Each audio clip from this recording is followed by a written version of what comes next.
Good morning বন্ধুরা, এখন বাজতে চলছে সকাল 7টার মতো। আর 7টা বাজে বোধহয়। হ্যাঁ, ছোটো ছেলে আর ওর বাবা এখনও ঘুমাচ্ছে, আর বড়ো ছেলে অনেক সকালে উঠে পড়েছে। উঠে যে এখন গাড়ি দিয়ে খেলছে। ওর সকালে দুধ মুড়ি কলা দিয়ে ওকে খাইয়ে দিলাম। আর এদিকে আমি চা বানালাম, আর তার সাথে ভাত বসাইলাম আর ডাল বসালাম। এই যে আমার এক চোখ ধরা নিয়ে তোমরা অনেকে কমেন্ট করো যে এক চোখ ধরো কেন। এটা না অনেকের আছে যে কেউ এক চোখ ধরলে তাকে বলে দুই চোখ ধরতে, দুই চোখ ধরতে। আমি ছোটোবেলায় যার কাছে টিউশন পড়তাম, একটা মাসি, ওই মাসিটা ওই রকম করতো। এক চোখ ধরলে বলতো আরেক চোখ ধর, এক গাল ধরলে বলতো আরেক গাল ধর। আমি জানি না এটা আবার কী নিয়ম। তো নিয়মের জন্য মানুষের জন্য নিয়ম না। তো যাই হোক, আর কি বলবো। আর কালকে বিশাল বড় একটা অঘটন ঘটে যেত রাত্রিবেলা। বড় ছোটো ছেলেটা অল্পের জন্য পড়েই যেত বিছনা থেকে। মানে ওর বাবার জন্য শুধুমাত্র ছিল, মশারির মধ্যে একদম আটকে ছিল। ওর বাবা যদি মানে ফট করে না তুলতো তাহলে একদম পাকার মতো পড়তো। আর তার ওই জায়গায় ওই সাইডে একদম ছিল ফ্যান, তারপরে হচ্ছে চেয়ার। কি অবস্থা হতো বাবা। সবাইকে বলে গুড মর্নিং। Good morning. বলে সবাই কেমন আছো? আমি সকাল সকাল দুষ্টুমি করতেছি। ও, তুমি দুষ্টুমি করতেছো পাখি? কি কি কাজ করলো সকাল থেকে? দদন কাজ করতেছো, হাল বলছো। তারপরে বাসন ধোয়া। তো মা এখন স্নান দান করে পুজো দিচ্ছে, আর বদ্দি এদিকে স্নান করতেছে। তো আসলে পরে চাটা খাবো। যা অর্ধেক আমি খাইতেছি, আর হচ্ছে ভাতটা এসে করতেছি। কারণ ঠান্ডা হয়ে গেলে না চা ভাল লাগে না, তার মধ্যে লাল চা।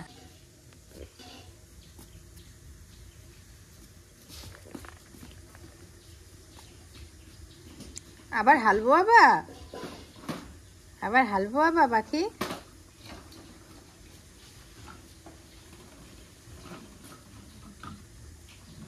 এই হালবো আছে।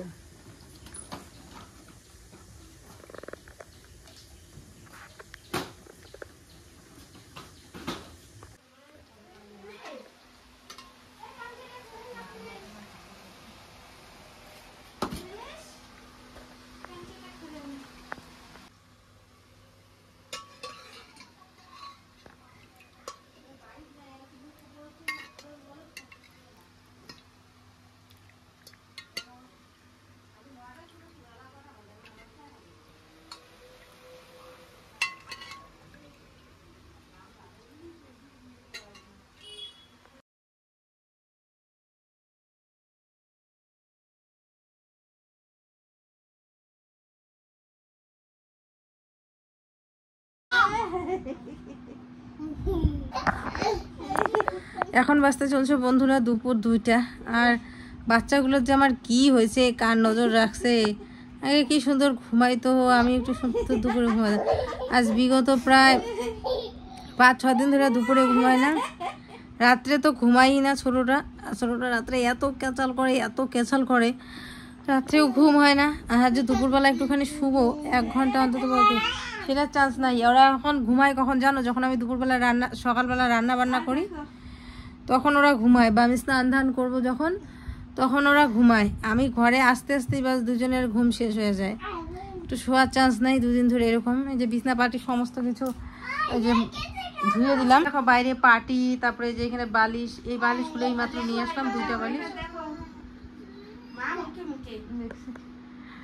তো এরকম করে যে ধুয়ে ঠুয়ে দিলাম। বিছানার চাদরগুলো ধোয়ার আছে বাকি, তো ওগুলো পরে ধোবো। রোদ্দুর তো এখন যাবে না, একটুখানি পরে ধোবো। চোখ আমার টানতেছে, জ্বলতেছে ঘুমের জন্য, কিন্তু আমি ঘুমাইতে পারতেছি না, এত খারাপ লাগতেছে। তো সকালবেলা রান্না করছিলাম বাঁধাকপির ঘন্ট, ডাল, পাঁপড় ভাজা, আর কি ডিম অমলেট, এগুলো করছিলাম। সকালবেলা খাওয়া হয়েছে। তো সবাই সকালবেলা ভাত খেয়েছি, আজকে রুটি চুটি করি নাই। তো ভাত একটুখানি মিশে হয়ে গেছিলো, তো মা লাস্টে শুধু ভাতটা রান্না করলো। আবার দুপুরবেলা দিয়ে একটুখানি ভাত রান্না করলো। দুপুরে এখনও কারো খাওয়া দাওয়া হয়নি। তো বদ্দি ওই ঘরে একটুখানি বোধহয় শুয়েছে, আমি এই ঘরে শুয়েছি, কিন্তু ঘুমানোর ইসে নেই। তো বর্দি যাবে হচ্ছে 3টার দিকে, এদিকে একটা কি কাজ করবে, কাজ করে তারপর 3টার দিকে যাবে। তোমাদের দাদাভাই গিয়ে দিয়ে আসবে।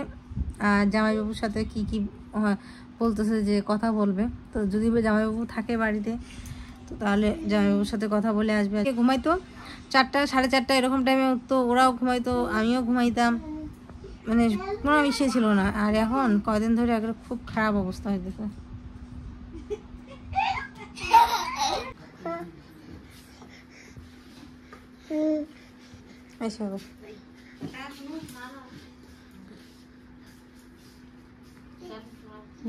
আচ্ছা তুই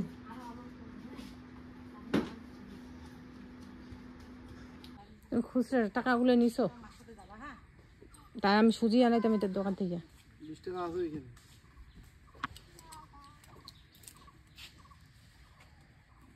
আচ্ছা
তো এদিকে দেখো আলু ভাজা করব, কারণ আলু সেদ্ধ দেওয়া আছে, তো ভাবলাম একটুখানি আলু ভাজা করি। তা সে বেগুনগুলো নষ্ট হয়ে যাচ্ছে, বেগুন দিয়ে একটুখানি ঘন্ট করবো। কড়াইতে তেল দিয়ে চা বসেছি, খুব মাথাটা ধরছে। আজ বিগত প্রায় 2 দিন হয়ে গেছে কি তারও বেশি আমি মাথার চুল আশ্রাই না। এই যে আমার লুকটা দেখতে পাচ্ছ সেম এরকমই, মানে আমি 2 দিন হয়ে গেছে মাথার চুল আশ্রাই না। মাথাটা যদি আমি ধরি এখন চুল আশ্রাই, তাহলে যে আমার কতগুলো চুল উঠবে মানে তার আমি গ্যারান্টি দিতে পারবো না। এখানে সময় দেয় না, আমি মাথার চুল আশ্রাবো, যে রাত্রেবেলা যে আমি চুল আশ্রাবো, রাত্রেবেলাও সময় দেয় না। দিনের বেলা ঘুমাতে পারি না, রাত্রেবেলা যে থাকবো, যে রাত্রেবেলা আমি শান্তি মতো ঘুমাবো, রাত্রেবেলা আমার ঘুম হয় না। কারণ কি, ছেলেদের জন্য। বড় ছেলে তো ঘুমায় রাত্রেবেলা, বলে লাভ নেই, যতটুকু সময় আর কি ওকে তুলে তুলে পেচ্ছাপ করাতে হয়। এখন তো আর ওকে ট্যাম্পাস করাই না, তুলে তুলে হিসু করাতে হয় 3 বার করে। তো সেটা ঠিক আছে, কিন্তু বাকি যে ছোটোটা রাত্রিবেলা করে খুবই অত্যাচার করে। আগে খুব সুন্দর ঘুমাতো, এখন কিছুতেই ঘুমায় না। মানে কোন সময় পায়ের পাশে চলে আসে, কোন সময় মানে খাবে, কোন সময় কান্না করবে, খুব খুব অত্যাচার করে। তো যার কারণে রাত্রেবেলাও ঘুম হয় না। সকালবেলা ভোরের দিকে আবার ভোরবেলার দিকে আবার ও উঠে পড়ে, তখন ছোটোটা ঘুমায় ভোরের দিকে, তখন আমার বড়োটা উঠে পড়ে। তো আর দিনের বেলা তো ঘুমানোর চান্সই নেই, নো চান্স। তো সেই হচ্ছে কথা। তো চলো আমি আলু ভাজাটা করি, একটুখানি চা করবো, চা খাবো, আলু ভাজা করবো, আর হচ্ছে বেগুনের একটা কিছু করবো। কালকে বাড়িতে এসে আর ভিডিও করা হয়নি। দিদির বাড়ি থেকে আসছিলাম আমি প্রায় 10টা কি 11টার মতো। তো ওদিকে আমি রেখে আসলাম, তোমরা তো দেখলেই। আর আমি এটা ভেবেও গেছিলাম যে আজকে যখন যাচ্ছি, যদি ইনকেস দেখা হয়। আমি অনেকক্ষণ ছিলাম ওদের বাড়িতে গিয়ে। তো প্রথমে দেখলাম যে ও আসেনি, ও ছিল না বাড়িতে। পরে দেখলাম যে একটা সময় আসছে। তো ভাবলাম যে না, আজকে মানে মানুষের একটা সহ্যেরও মানে ক্ষমতা থাকে। তো আমার বড়দি যেভাবে ওই সংসারে এতদিনে এই কথাগুলো কোনোদিনও বলা হয়নি আসলে ওইভাবে। তো একটা ধৈর্যের বাদ থাকে, তো যে ধৈর্য সহ্য নিয়ে কষ্ট করে যে আছে ওই ফ্যামিলিতে, সেটা হচ্ছে ওদের বাড়ির মুখে যদি তোমরা কথা শোনো, মানে দিদির শ্বশুর শাশুড়ির মুখে, তাহলে বুঝতে পারবে যে কতটা আমি সত্যি বলছি কথাগুলো। ওদের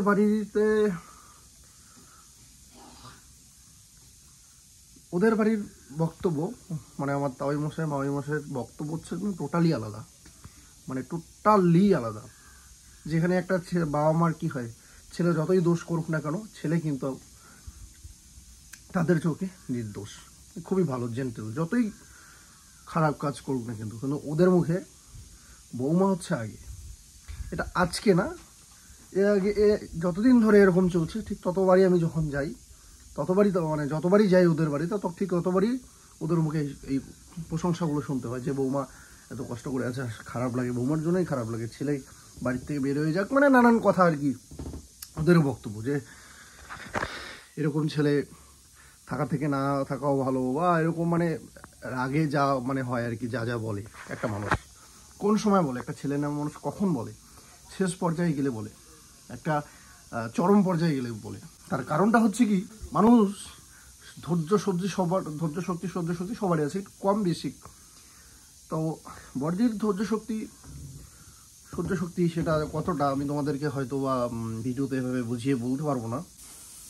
তো আমি রীতিমতো গিয়ে কালকে, তোমরা বলতেই পারো, আমি রীতিমতো গিয়ে কালকে ওয়ার্নিং, লাস্ট ওয়ার্নিং ছিল আমার পক্ষ থেকে, এটা এরকম হুমকি বলতে পারো।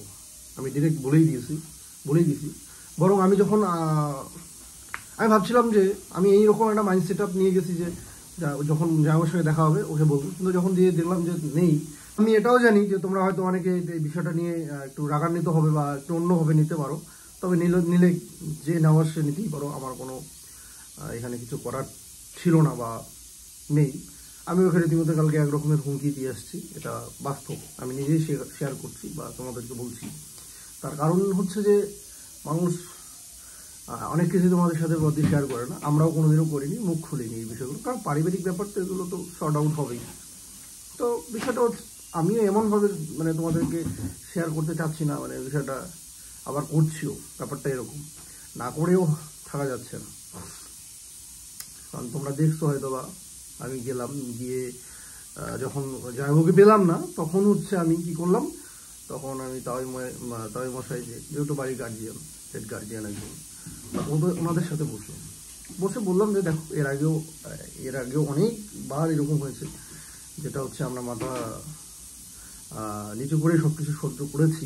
যেহেতু একটা বাড়িতে কি একটা মেয়ে যখন কোথাও গিয়ে পড়ে না, তো সেই ক্ষেত্রে একটা সবসময় আমরা আমাদের বাড়ির মেয়ে যখন কোথাও গিয়ে পড়ে, তো সেই ক্ষেত্রে সেই জায়গায় গিয়ে আমরা সবসময় কী করি, যে সবসময় কম্প্রোমাইজ বা একটু মাথা নিচু করে চলার চেষ্টা করি, যে কি সে ভালো থাকে, যেন আমাদের কোনো আচরণের জন্য তাকে না সেটা ইসে করতে হয়, ফেস করতে হয়। তো এটা সবাই যে মানে সব বাবা মাই, সব ভাই বোন, ভাই, এটা সবারই একটা মানে ইসে থাকে আর কি, এরকম একটা ব্যাপার। যাই হোক, তখন ওদের সাথে বসলাম, জামাইবাবুর সাথে বসলাম, বসার পরে দেখলাম যে জামাইবাবু আসলো। তারপরে গিয়ে জামাইবাবুর সাথে রীতিমতো একটা সাজেশন, ধুমকি, যেটাই বলো না কেন। তো ওনাদের বললাম জামাইবাবুর সাথে যে এরকম তো এর আগেও অনেকবার হয়েছে, তো এটা তো আর মেনে নেওয়া যায় না। তো আমি কি বলবো, আমার থেকে ওনারাই আগে বলছে যে বাবু কি করা যায়, বা এরকম একটা ডিসকাস হচ্ছে। আমাকে ওনার ছেলের নামে আমাকেই কমপ্লেন জানাচ্ছে, এমন একটা ব্যাপার। উল্টা কি আমি গিয়ে কমপ্লেন করবো সেটা না, আমাকে কমপ্লেন জানানো হচ্ছে। তার খারাপ গুণগুলো আমরা সবাই জানি, কিন্তু তারপরে একটা আলোচনা করলে যেটা হয়। যাই হোক, এরকম করে অনেকক্ষণ আলোচনা করলাম, কথা বললাম ওদের সাথে, সবার সাথেই কথা বলে তারপরে আমি জামাইবাবুকে ধরলাম। ধরার পরে যা বলার বললাম। এরপরে যেটা হবে সেটা আইনি ব্যবস্থা হতে পারে বা অন্য কিছুও হতে পারে, যেটা ভালো হবে পরিস্থিতির উপর ডিপেন্ড করে সেটাই করবো। কারণ এভাবে তো আর চুপ করে থাকা যাবে না। যতদিন না ওকে শিক্ষা দেওয়া হচ্ছে, আজকে ও হয়তো এইদিকে আমাদের বাড়িতে 2 দিন ছিল, ওই দিদির বাড়িতে 2 দিন ছিল, সেটাতে কি হয়েছে যে আলটিমেটলি তো যেতেই হবে বাড়িতে, না? কারণ সংসার, মেয়ে আছে বাড়িতে, তাদের পড়াশোনা আছে সামনে, তাদের লাইফটা পড়ে আছে, 3-3টা লাইফ। তো সেটা মাথায় রেখে তো যেতেই হবে, সংসার জীবনে তো ফিরতেই হবে। কিন্তু তাকে তো একটা শিক্ষা দেওয়া প্রয়োজন, বা তাকে মানে শিক্ষা দেওয়া তো অবশ্যই প্রয়োজন। তো ওইটাই আর কি। যাই হোক, আমি তো যা বলার বলে আসলাম। এরপরে যা হবে একদম রীতিমতো আইনি ব্যবস্থা ছাড়া কোনো অপশন আমি পাচ্ছি না। আর আরও অনেক অপশান আছে, যেগুলো হচ্ছে কি সময়ের অন্তরে দেখা যাবে আর কি। এই হচ্ছে বিষয়। যাই হোক, আশা করি তো এখন অবধি আমার কাছে ফোন আসেনি। আমি বলছি যে আমি বাড়ি যাচ্ছি, কিন্তু যদি যাওয়ার পরে এরকম টু শব্দ শোনা হয় তাহলে কিন্তু খবর খারাপ হবে। জানি না কথা রাখবে কিনা। আসলে যারা ওইরকম কোয়ালিটির পজিশনে চলে যায়, তাদের মানে বোঝালেও বোঝে না, তারা মানসিক, তাদের মানে ব্রেন সব কিছু শেষ হয়ে যায়, বোঝার ক্ষমতায় রাখে না। তো এমন কাজ করছে যেগুলো হচ্ছে কি যে মানে সমাজে আমার থেকে ওদের যে যারা আছে তাদের মুখ দেখানো মুশকিল হয়ে যাচ্ছে, তাহলে বুঝতেই পারো। যাই হোক, খারাপ বললে তো নিজেরই খারাপ লাগে, কারণ বুঝতেই পারো সবটাই। ভালো থেকো সবাই, সুস্থ থেকো, আর আগামীকাল আরেকটি ব্লগে তোমাদের সাথে দেখা হবে। টাটা।